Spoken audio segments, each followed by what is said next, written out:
Hello and welcome to the season finale of the Daily Voice's FCIAC Football Fast 5. Everything you need to know about Fairfield County High School football, all in about 5 minutes. I'm Eric Gendron. With me one last time this season, Kevin Jones, former Stanford High School head football coach and agent for JL Sports. Kevin, the season has come to a close for the FCIAC. Shockingly, it has closed early. Yes. Closed up shop early. We had two heartbreaking losses for the last two FCIAC teams, and we're going to break everything down one last time this season.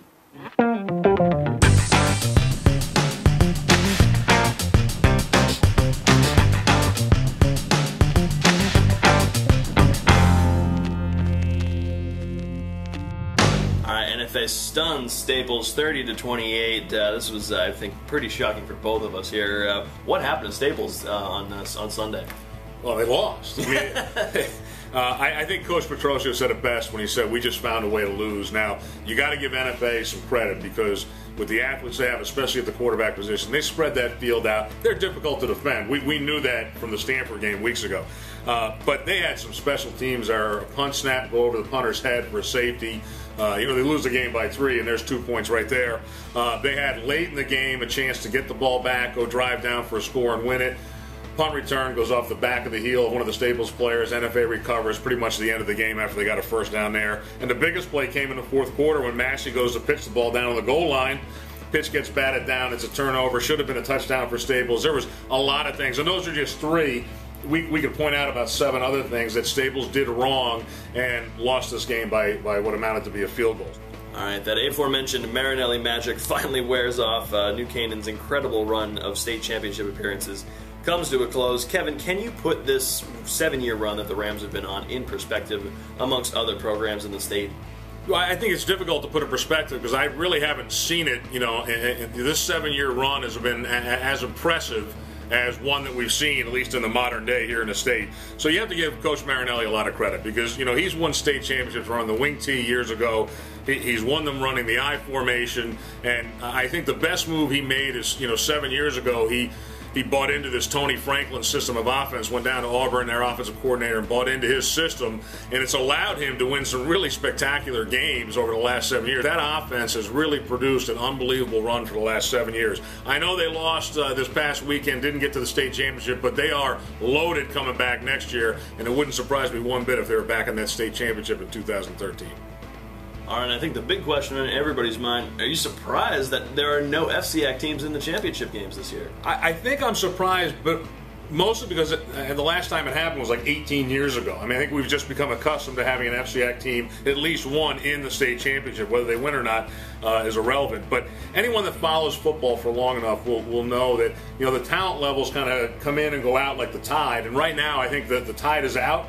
It was a little bit of a down year for us. Where is that guy? Where was that stat monger? That guy that every week we could hang our hat on and say, hey, he threw for 300 yards. He had 4 sacks. He rushed for 200 yards. There wasn't that guy consistently week in and week out. Not enough superstars in the league this year, and I think strength of schedule showed for Greenwich and New Canaan, hurt them in the playoffs. I think that's a reflection of maybe the talent level wasn't as high as we thought it was in the league this year.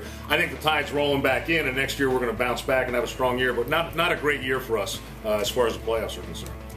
All right, let's look ahead a little bit to the 2013 season. We're going to have an 11-game schedule next year, and big addition to the schedule, an FCIAC versus SCC game. Kevin, what's your take on this new schedule? Hey, listen, I love it. I've been lobbying for something like this for years. This is an unbelievable idea. It's high time that it came. The 2 things I love about it, number 1, the 11-game schedule. All right, the players want it, the coaches want it, the fans want it. We should have it every year. Forget about how the calendar falls and Labor Day versus Thanksgiving and how many weeks are. Forget about that. Figure out a way to have 11 games every year because it allows something like this to happen every year. This is a great deal. What does it give us? Xavier, Staples, Han, New Canaan, Hillhouse, Darien, West Haven, Greenwich. All in week 1, we have playoff football. Generates interest right from the beginning. We don't have to wait for the FCIAC championship game to have a great game and a great fan turnout. So this is awesome for the game of football, awesome for the FCIAC for sure, and the SEC. And look, you also get to bring back that Thanksgiving rivalry from years past. You have Prep playing Stanford, which years ago 10,000 people used to come to that game. This is awesome for football. I'm so happy they're doing this, and I hope it continues beyond the next 2 years. All right, and finally, let's hand out our figurative hardware once again for the 2nd year in a row. This is a much tougher discussion than last year. We had trouble picking it at the halfway point, and I still think that there's not as clear a cut an MVP as there was last year. But let's kind of discuss why that it's not as clear cut, and then let's pick our MVP for the season. Well, I think what I mentioned before, there's not that one guy that put up huge numbers that made it easy, like a Milano last year. We don't have that guy this year. My answer, as far as who I think the MVP was, remains unchanged. I like Shaquan Housey from Trinity Catholic, and the reason being is they go nowhere without him.